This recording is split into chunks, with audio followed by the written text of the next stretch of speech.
Hi, my name is Tracy Hecker. This is COM 101, Persuasive Speech, Cheerleading is a Sport.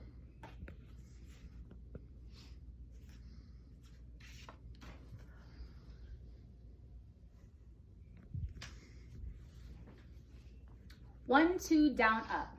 I accelerate my flyer above my head. She sticks her landing, holds it for about 10 seconds, just enough to work the crowd, and we get ready for dismount. I yell out 1, 2, and on the way down, my flyer forgets to tuck her arms properly, and boom, I get an elbow to the side of my head. As much pain as I am in, I know my flyer depends on me to safely catch her and get her to the ground, which I do, and at that point I drop to my knees. I am in excruciating pain. A lump starts to form at the side of my head, and my vision starts to get blurry. I am checked out by our athletic trainer, Mrs. K, to ensure that I haven't suffered from a concussion, and luckily I do not. I catch my breath, regain my composure, and get back on those sidelines to do what I love to do best. The stigma surrounding cheerleading puts us in a category that oftentimes discredits us from being considered a sport, and I hope to change that by giving you an in-depth, behind-the-scenes look into our lives and encourage you to watch just one NCAA competition so that you can see the effort that it takes to be a cheerleader. Let me begin by going over why we don't get the recognition we so desperately deserve. Oftentimes, when people hear the word cheerleader, the assumption is made that we are no more than the sideline attraction and our sole purpose is to amp up a crowd. I know this all too well, having cheered for more than 10 years at both the recreational and high school level. A pretty face is not what got me on the team. In fact, it had zero to do with why I made the team. It was my hard work, my effort, my dedication, and my commitment that earned me a spot on the Waipahu High School cheerleading team. I wasn't just given the spot, I had to try out just like any other sport. If you were lucky enough to make the team, meant I was now giving up my entire year to that sport. Unlike most sports, cheerleading is not seasonal and does not end after football season. It's year-round. I still have to cheer for basketball, baseball, volleyball, and even wrestling sometimes. Not to mention all the competitions and community fundraisers that we did throughout the year. That also meant I had to learn various cheers to fit the sport I was cheering for. So do you have any idea the amount of cheers I had to learn? Not only learning the words to the cheer, but the routine that went along with that cheer. Just like a football player had to know what Blue 42 meant, I needed to know the song and the routine if my line captain called out, say, rock the field. What you saw at a Friday night football game was the finished product of the countless practices and hard work leading up to that game night. What you didn't see was the effort that we put into our academics and the work we put in on the mat. In my school, study hall was mandatory. It was about an hour and a half. I had to maintain a 2.0 GPA to remain eligible. Practices sometimes lasted a couple hours and sometimes into the late hours of the night. I remember coming home sometimes at 8, 9 o'clock at night, finishing whatever homework I didn't complete in study hall, eating dinner, getting ready for bed, to wake up and do it all over again the next day. Our conditioning was no joke.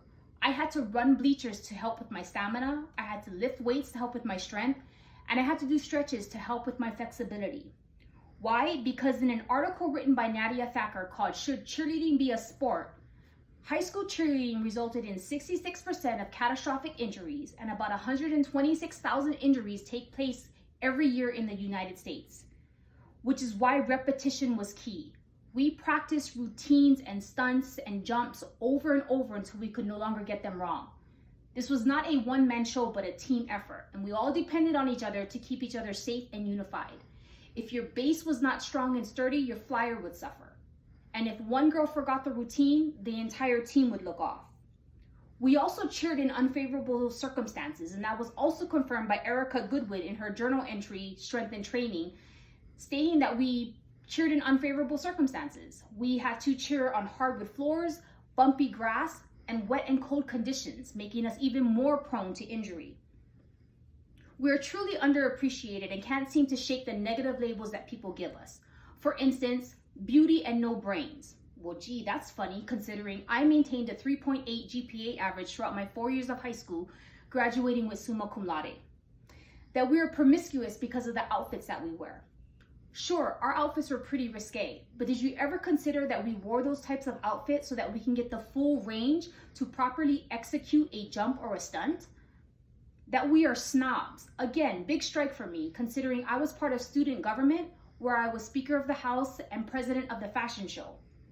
This was never a popularity contest for me, although it did come with the role, came with the territory.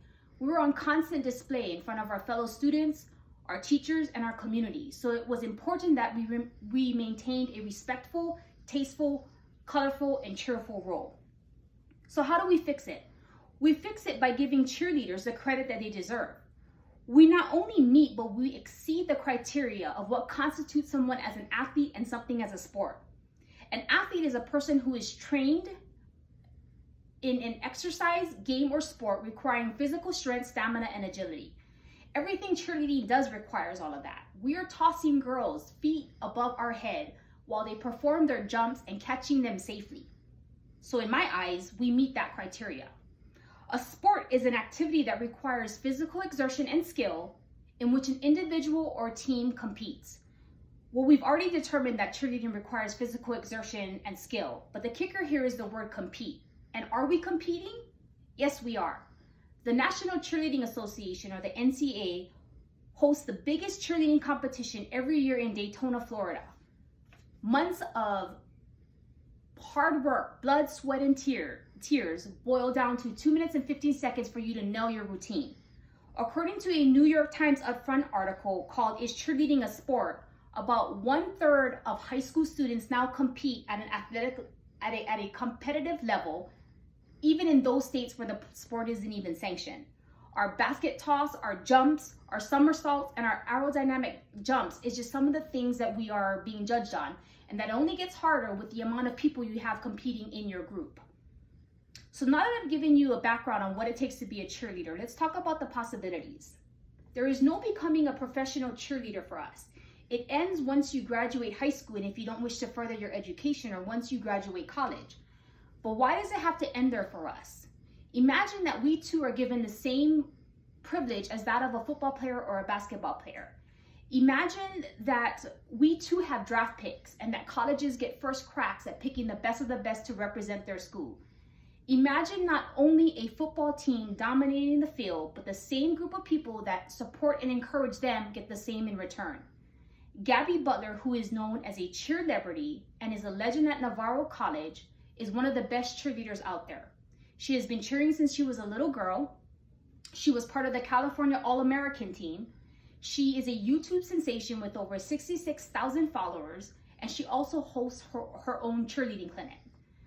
Sounds pretty familiar and sounds like someone that would be put in a Hall of Fame for, say, football, except her love is not football, her love is cheerleading. So why not give her the same recognition as that of a football player?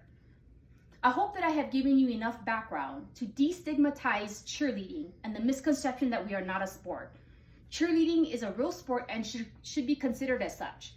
And if you're still unsure of that, then I encourage you to attend just one practice, attend just one competition, or better yet, just turn your TV on every year and watch it on ESPN. Watch one competition on ESPN.